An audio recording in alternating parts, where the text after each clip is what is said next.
The streets of Chicago have taken countless young black lives. King Von was one of the few who made it out. However, on November 6, 2020, just as he finally escaped the streets, he would be gunned down in Atlanta. Well, this is an active crime scene with 2 parking lots partially roped off and GBI investigators still here on scene. This shooting made national headlines as officials confirmed one of the 3 people shot and killed was rapper King Von from Chicago, who was here last night with friends. Over the years, King Von built a reputation feared by many. He made countless enemies throughout his life and allegedly left many of his ops dead. But to understand how it all led here, we have to go back to where it all began. Yeah, anytime demons die, it's an act of God. Because can't nobody kill a demon. A demon is too powerful to be killed. A regular human can't kill no demon. That's why the demons are terrorizing everybody. Not many demons are dying. King Von is one of the only few demons we done seen die who professed out of his mouth. The Bible says, what's in your heart, it go come out of your mouth. He said, I'm a demon, man, I'm on demon time. So he one of the only demons, and he was a powerful demon. He had many followers like Lucifer. One of Satan's greatest soldiers was King Von. Yeah, man, Shorty was the best. Something was wrong with him. That's not human, man. You're not regular, man. Nigga was the devil, man. That nigga was the devil, man. Real, man. That nigga was the fucking devil, man. Bro, Cuz was a fucking, bro, he was dead, bro. If he wanted you out of there, he'll go do it himself on feet by himself. Can I say I was kind of happy? No, no, seriously, I was though. It's fucked up. That, you know what I'm saying? Unfortunately, he did. But I was happy as hell when I found out Von was dead. Nigga, I cooked for the whole day. I was relieved for the community, man. Cause he was over there torturing them guys, man. I ain't gonna lie to you, man. It is what it is, Vlad, man. Like, hey, look, some people need to be gone, bro. You know what I'm talking about? In order for shit to get better. And he one of them. I ain't gonna lie to you, he one of them, man. Chicago is a city of savages, where daily homicides on the streets are on the rise. So it's no wonder that those who make it out don't want to return to the city. You go back home a lot? Nah, not no more. If anything, if anybody I want to see, I just tell them to come to me. I fly them to me. But the hate is too real? Yeah, I ain't trying to deal with none of that. Like, in Chicago, it's really, y'all probably heard, like, it's been a couple people that described it as this before, but Chicago is like crabs in a bucket. And, you know, a motherfucker try to get out, everybody else in the bucket gonna do everything they can to stop that person. So we left Chicago. What did we leave behind? Sickness. Sickness. Yeah, away from, you know, like, away from the bad stuff. The bad stuff. That used to be in, like. It was on these very streets that Davon Bennett, popularly known as King Von, was raised. Von's early years tell us everything. He was raised primarily by his mother, Tasha, in Southside Chicago. Von's father, Walter Bennett, better known in the streets as Silk, was in and out of prison. Silk had made a name for himself in the city's gangs. He was affiliated with the Black Disciples, but that life rarely ends peacefully. One day, when Von was just 11 years old, his father was shot and killed on the street. The murder of his father left a void. Silk's lifestyle had already robbed Von of stability and a father figure, and now, with his death, nothing was left to fill that void except the streets. Growing up in Parkway Gardens, King Von witnessed violence every day. At just 13 years old, he was already bringing guns to school just to survive. Instead of worrying about grades or a future career, Von was worried about making it home alive. I just been, you know, in the streets, that's awesome. I just like being outside. You know, one of the little boys that likes being out, just being outside all day, just doing bad shit. When the gun, all that shit, that shit ain't come to play till like what? High school. Yeah, like late 8th grade or some shit, 7th, 8th grade when it really got to that point where you gotta hurt somebody or somebody trying to hurt you and you gotta protect yourself.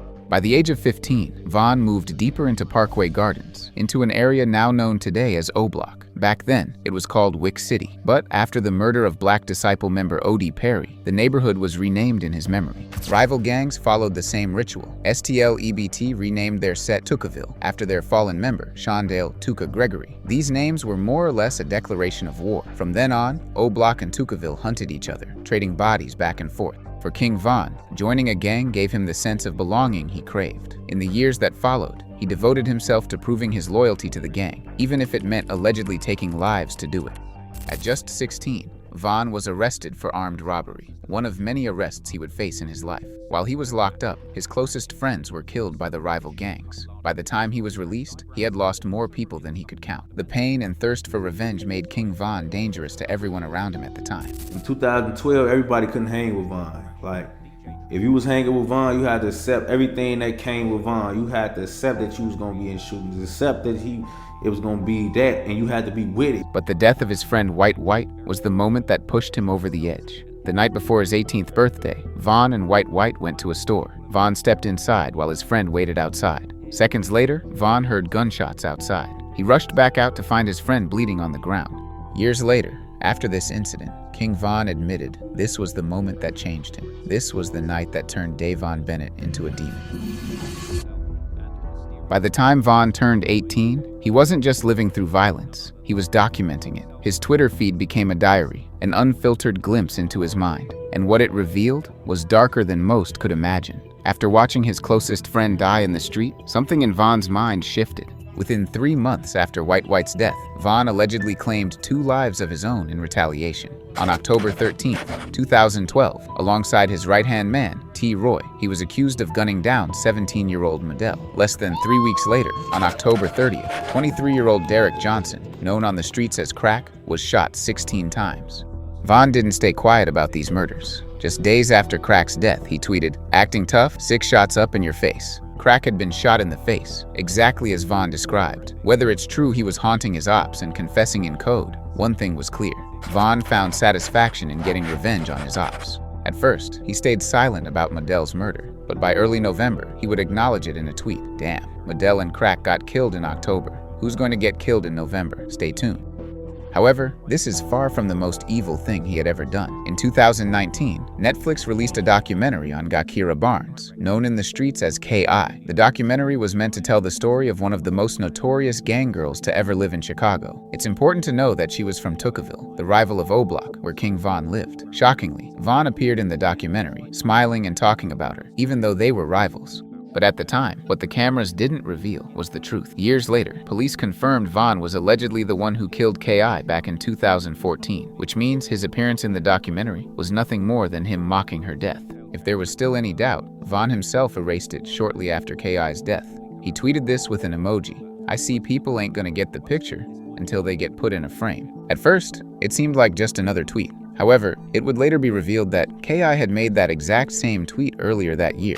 After his death, the FBI said, hey, or whoever said, hey, we got evidence that he killed that girl. He was in a documentary laughing. You know how sick you gotta be? To knowing you killed this girl, nigga, and go answer the question with these white folks to toy. You know how sick and demonic you gotta be? When Von walked out of prison in 2017, Chicago felt like a cage.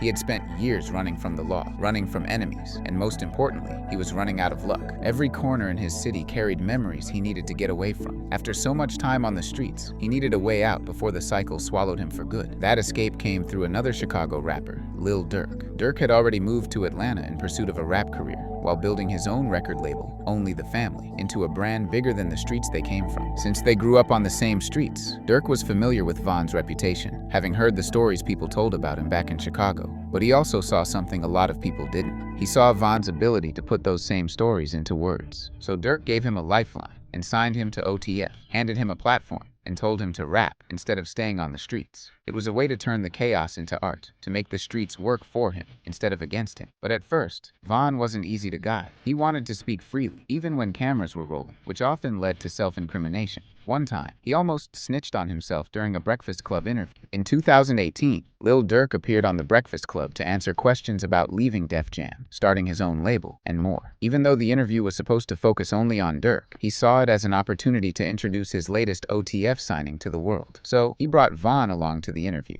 At first, the interview started on a good note, with Durk being asked right away to introduce his artist. We got a special guest in the building, Lil Durk, and you brought your artist with you, Durk? Yeah, for sure. What's your artist name, bro? King Von. What's up, sir? So, John. But at some point in the interview, things started to go south when Charlemagne began asking Von questions about a murder case he was involved in. However, Von kept it simple and didn't reveal much. But Charlemagne kept pressing him until he almost told on himself. Before it could go too far, Dirk cut him off by using subtle coughs to distract Von from continuing any further. What's the story? What's your story? My story, shit, I just got to jail for just beat a body in 2 attempts. Like, December? I got out, started rapping shit. So you was in jail for 2 murders? Yeah, 1 murder and 2 attempts. I just beat. How you beat that? Yeah, I mean, you didn't do it clearly. But I mean, you ain't have to throw young black boy in jail. Jury, like, you know, like, you know, jury, yeah, look, you know. What other plans did you have other than rap? I ain't had no plan. That's the thing. Like, you get out, you got a lot of shit on your mind, so you getting that. What to do. It's like back to the streets. Mm-hmm. And you thinking like, you get out, you think like, I'm finna do this shit a smarter way, but ain't no smarter way to be in the streets. I'm glad people know that. People act like they. Now people don't know that. Yeah, that's what I'm saying. Like I ain't know it, but I'm like, what else could I do? I know I ain't finna get no job, cause you know, here, it's like I can't work no job in Chicago. You see what I'm saying? Why couldn't you work a job in Chicago? I got a face card. Like, I can't. Oh, I got you. People like, know you. Say if I'm behind the counter at McDonald's, somebody coming out here do something crazy now. Yeah. Shoot up McDonald's for no damn reason. Yeah, something like that. Like, yeah. You know? See, that's why we need more black-owned businesses right there. Why is that? Because he can hire people like King Von. Absolutely. You know what I'm saying? Von wouldn't be able to get a job nowhere else probably. Oh, it. Shit, when you get to that line, have you ever been convicted of? He could then start making. Have you ever been No arrested experience is doing nothing. I ain't, you know. Word. It was a simple gesture, but it was Dirk's way of saving him from himself. It's important to note, at the time all this was happening, Von was now living in Atlanta with Dirk. Still, Von's past didn't disappear just because he changed cities. He hadn't completely left that life in Chicago, because just a few months after moving to Atlanta, Von would place a $100,000 bounty on another Chicago rapper's head. A few months later, that rapper would end up being killed. It seemed everywhere Von went, the shadows of his Chicago life followed. What made you want to sign him? Cause he got a whole story behind him. You know what I'm saying? He from O Block. Okay. You know what I'm saying? That should speak for itself. Nah. But you know what I'm saying? He just real. You know what I'm saying? His music, just a real nigga. Just I fuck with him. You know what I'm saying? It's my brother. Throughout his career, King Von was romantically connected to a female rapper named Asian Doll, with fans often debating whether their relationship was genuine or just another industry stunt. Their first encounter happened at a celebrity basketball game arranged by their label. Lil Durk had just signed Asian Doll to OTF and brought her to the court. Von would later recall seeing her for the first time on the sidelines. We was playing basketball, Meek and them and shit. That's when I first saw her. I saw her that day. And did you I ain't say nothing to her that day. You know, I ain't say nothing to her. She was looking decent and shit. She was looking good. So I ain't say nothing to her. I'm right there hooping and shit. Then I ain't had no jewelry and all that shit, no money like that. So I'm like she had a big ass Gucci glasses, Gucci this and Gucci that. And, ooh, I was gonna say, whole time I'm finna say something to her. My homie BJ so thirsty, he tried to talk to her and shit. So I'm like, I'm gonna let him go shoot his shot and shit. Ooh. Right. And then, you know how that shit go. From there, the two became official. Asian Doll would even release a Valentine's Day song in February of 2019 called Grandson, dedicated to Von, with him starring in the music video. A month later, during an interview with Lil Durk, Von, who was normally shy about sharing his personal life, would confirm his relationship with Asian Doll. King Von, I'm saying he in a relationship too. Shout out Asian Doll. Okay. Yeah, he go ahead, yeah. You heard it here, man. But being with Von also meant carrying the baggage of a savage. When he was arrested on attempted murder charges in Atlanta, Asian broke down in tears on IG Live. I was crying. I missed my boyfriend, my husband, everything. But I'm better. He want me to be out here turned up, so I got all my crying out on the plane. Now I'm finna just turn up while I'm out here, y'all. Von would even call her from jail, joking about beating her up when he got out. Bring my jail. I miss him. Man, what?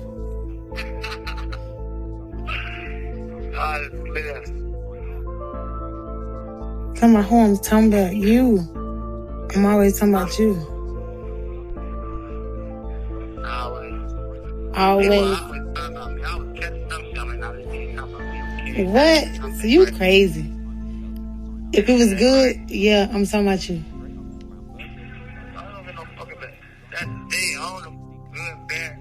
If it's bad, I'm on that choice. I'm being asked. Nah, I'm just gonna be asked first, ask questions later if it's bad.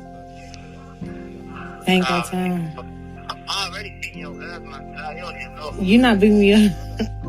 We're not gonna do that. When he finally came home, it didn't take long for his protective instincts to drag him right back into trouble. While he was out on bail, Von got into a fight at a studio after someone disrespected his girlfriend. This incident would send him back to jail for a while. Somebody called my girlfriend a yesterday.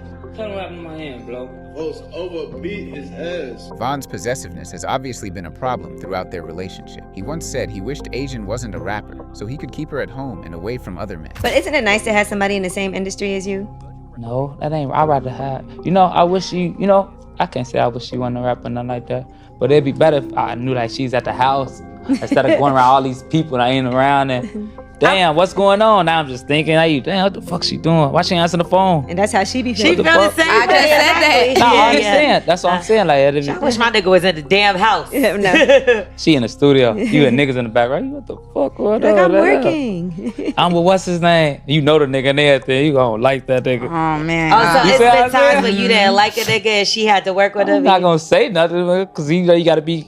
Like y'all gotta be for sure with yourself, man. I know I'm that nigga, so. That same intensity would eventually drag him into a dangerous beef with NBA YoungBoy. Von had a strange relationship with YoungBoy. At times, he showed love, even tweeting "Welcome home" when YoungBoy was released from jail in 2019. But other times, he mocked him on IG Live, saying he always cap in his raps. Fuck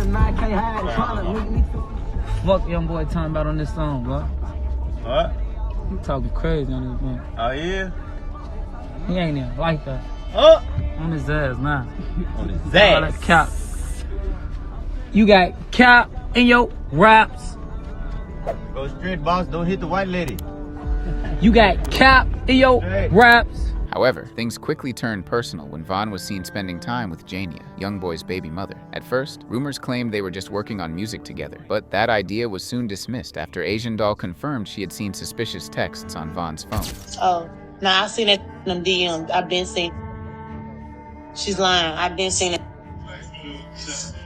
Been on dick. I've been seeing it. None of this not a surprise. This shit just on the internet right now. You see what I'm saying? I've been new. I've been gone to them DMs.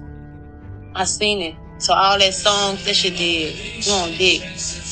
You a fan. You embarrassed. Von would even go as far as rapping about it in one of his songs. Eventually, YoungBoy had enough. Shortly after photos of Von and Jania surfaced online, he posted a disturbing caption on Instagram, saying he'd make sure his son would one day sleep with Von's daughter. Around that time, YoungBoy would preview an unreleased song with lyrics that seemed to be aimed at King Von. Looking back, that moment would later be seen as the one that predicted Von's death.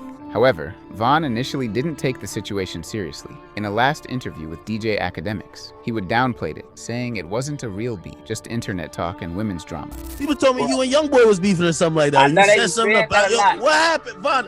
What's going on with you, man? They be saying that a lot. It's like we got the same interests in hoes, and then you know how the internet will try to make it. Don't tell me I got problems over girls. No, it's the internet, gang. It's the they'll try to make it like that because it's the internet. You see what I'm saying? And then you know how females will try to make it like that because they females, and they'll try to make it like one motherfucker hard. They try to. It be just all type of shit, but it ain't nothing too serious, nothing that you should worry about. That same night, after the interview, King Von would take things further and get more than he bargained for. Little did he know, this beef over women would be the one that would cost him his life.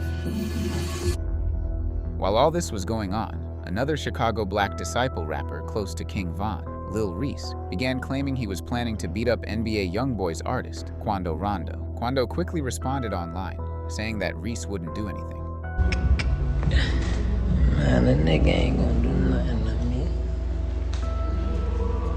Mondos, I need you to whip some of that voodoo up. Let's go. For real. I need you to fucking nigga life up, Mondos. Tomorrow? Tomorrow? Man, I'm about to go stop by the Woo Lady. A few weeks later, King Von would seemingly threaten Youngboy and Quando in a tweet. This appeared to provoke a response from Lil Tim, Quando Rondo's right-hand man, who warned Von and other Chicago rappers not to play with their camp. Von would respond the next day with a tweet of his own, reminding the world that he'd been fighting his whole life. But barely a week after the release of his debut album, Welcome to O Block, King Von's story would come to an abrupt and tragic end. The week before his death, Von took to Instagram, reflecting on how far he'd come, reminding himself to appreciate the good moments while they lasted. Going through this just losing so many people, gang. I lost so many people, man, going through this man, crazy. But now look where we at right now, you see what I'm saying? Like times like this, you gotta take it in. I just told my homie, y'all gotta take this in, you see what I'm saying? Looking for me. I'm here with day one, this shit. And we in this winning, man. We living on King Day. When we ain't dead and we ain't in jail and we ain't broke and we ain't, you know, life you gonna be down again. Like I'm up right now. It's gonna be times I'm gonna go through some more. I'm gonna go through some, you know what I'm saying? But I'm gonna think back to this time. I could always reflect on this time. Like everything was going good in my life. Everything was going. That time, everything going good right now. Like right now, everything going good. I ain't got no complaints. I ain't mad about nothing. I know I done lost a I don't understand a lot of but I ain't even mad about it. It was a chilling moment of self-awareness, almost like Von knew the peace wouldn't last long. However, while everyone was distracted by what's going on, King Von's Welcome to O Block debuted at number 13 on the Billboard charts. For Von, this was validation. It meant he can now rock shoulders with the big boys in the industry. But what he didn't know was that within days, everything he built would collapse in one violent night. Even though Von publicly claimed there was no real beef, the energy around him told a different story. Fans would begin noticing a growing tension between the two camps. By late 2020, the back and forth had built up so much that fans were convinced something serious was about to happen. And sadly, they were right. Because on the night of November 6th, 2020, everything that had been brewing online finally exploded in real life. That night, King Von arrived at the Club Opium with his crew to celebrate the release of Welcome to O Block. After the show, Von left Opium in an SUV. His team expected to head back to their apartment. Instead, Von made a last-minute decision, a sudden detour to Monaco Hookah Lounge, where Quando Rondo happened to be. King Von's manager would later tell DJ Vlad that nobody knew why Von changed plans that night. They were not supposed to be at the Monaco Hookah Lounge. He went over there to the after party, and then his driver and his homeboy let us know that we was redirected. We think we're gonna go to the Airbnb or the hotel. At around 3:20 a.m. on November 6th, 2020, King Von stepped out in front of the Monaco Hookah Lounge. He approached Quando, who was standing outside the club, and punched him in the face. During the confrontation, Quando's close friend, Lil Tim, jumped out of a car and opened fire, and Von would be shot 4 times. He was rushed to the hospital in critical condition, but it was too late. At just 26 years old, King Von was pronounced dead on November 6th, 2020. Going through this just losing so many people, gang. I lost so many people, man, going through this man, crazy. But now look where we at right now, you see what I'm saying? Like times like this, you gotta take it in. I just told my homie, y'all gotta take this in, you see what I'm saying? Looking for me. I'm here with day one, this shit. And we in this winning, man. And we living on King Day. When we ain't dead and we ain't in jail and we ain't broke and we ain't, you know?